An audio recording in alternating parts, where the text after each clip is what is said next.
ప్రజలకు సంక్షేమ పథకాలు అందించడంలో కాంగ్రెస్ ప్రభుత్వం ముందుంటుందని అన్నారు చొప్పదండి ఎమ్మెల్యే మేడ్పల్లి సత్యం. గతంలో రేషన్లో దొడ్డు బియ్యం ఇచ్చేవారని, కాంగ్రెస్ సర్కార్ వచ్చాక సన్నబియ్యం అందిస్తోందని చెప్పారు. ఇందిరమ్మ ఇల్లు వంటి అనేక సంక్షేమ పథకాలతో పేదలకు అండగా నిలుస్తోందని చెప్పారు. కరీంనగర్ జిల్లా గంగాధర, మధురనగర్ గ్రామాల్లో గ్రామ సభల్లో పాల్గొన్నారు MLA. Additional collector Ashwini, special officer Ambati Rajitha అధికారులు మీటింగ్ కి హాజరయ్యారు. ప్రభుత్వ పథకాలపైన ప్రజలకు వివరించారు. కాంగ్రెస్ పార్టీ ప్రజాప్రభుత్వాన్ని ఏర్పరచుకున్న తర్వాత 2 సంవత్సరాల తర్వాత మరొకసారి ప్రజలతో మమేకం కావాలి, ప్రజలు ఏ సమస్యలు ఎదుర్కొంటారని చెప్పి మన ముఖ్యమంత్రి గౌరవనీయులు రేవంత్ రెడ్డి గారు ప్రతి గ్రామంలో గ్రామ సభ ఏర్పాటు చేసి ఆ గ్రామ సభలో ఆ గ్రామంలో ఎదుర్కొంటున్న సమస్యలు, అదేవిధంగా ప్రభుత్వం దృష్టికి తీసుకురావాల్సినటువంటి సమస్యల్ని చర్చించే ఉద్దేశంతో ఈ గ్రామ సభను ఏర్పాటు చేసుకున్నాం.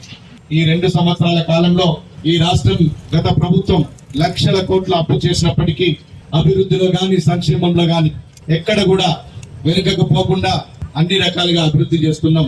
సాంకేతిక కారణాలు మినహాయిస్తే ఆ రోజు రైతులు తీసుకున్న 2 లక్షల రూపాయల అప్పును మనం ఏకకాలంలో మాఫీ చేసింది తెలంగాణ రాష్ట్ర ప్రభుత్వం.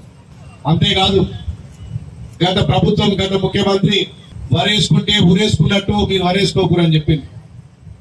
కానీ మేము అధికారంలోకి వచ్చినాక సన్నవడ్లు పండించే రైతాంగానికి 500 రూపాయల బోనస్ ఇచ్చి రైతులకు అండగా ఉంటుంది కాంగ్రెస్ పార్టీ ప్రభుత్వం. ఈ గ్రామ సభ నిర్వహించడానికి మెయిన్ మన ఉద్దేశం ఏంటంటే మన ఈ పథకం గురించి మీ గ్రామాల్లో ఎవరెవరికి వచ్చాయి, ఎంతవరకు వచ్చింది, దాని గురించి ఇప్పుడు మీకు చెప్పడం జరిగింది. ఇంకా ఎవరైనా ఏమైనా బాకీ ఉంటే కూడా మీ అంటే అప్లికేషన్ మీరు హెల్ప్ డెస్క్లో ఇవ్వచ్చు. ఈ 10 పథకం కాకుండా ఇంకా మనకి 5 కొత్త పథకం వస్తాయి. సో దానికి సెపరేట్ మీకు తర్వాత కూడా ఎంపీడీ ఆఫీస్, ఎంఆర్ ఆఫీస్, మిగతా ఆఫీస్ నుంచి కూడా కమ్యూనికేట్ అవుతాయి. సో అందులో బ్రేక్ఫాస్ట్ స్కీమ్ కావచ్చు, తర్వాత మనకి ఇంటర్మీడియట్ పిల్లలకి మిడ్ డే మీల్ స్కీమ్ కావచ్చు, ఈ బీమా పథకం కావచ్చు, ఇంకా చాలా పథకాల గురించి డీటెయిల్గా అప్పుడు తర్వాత కూడా మీరు చెప్పడం జరుగుతుంది.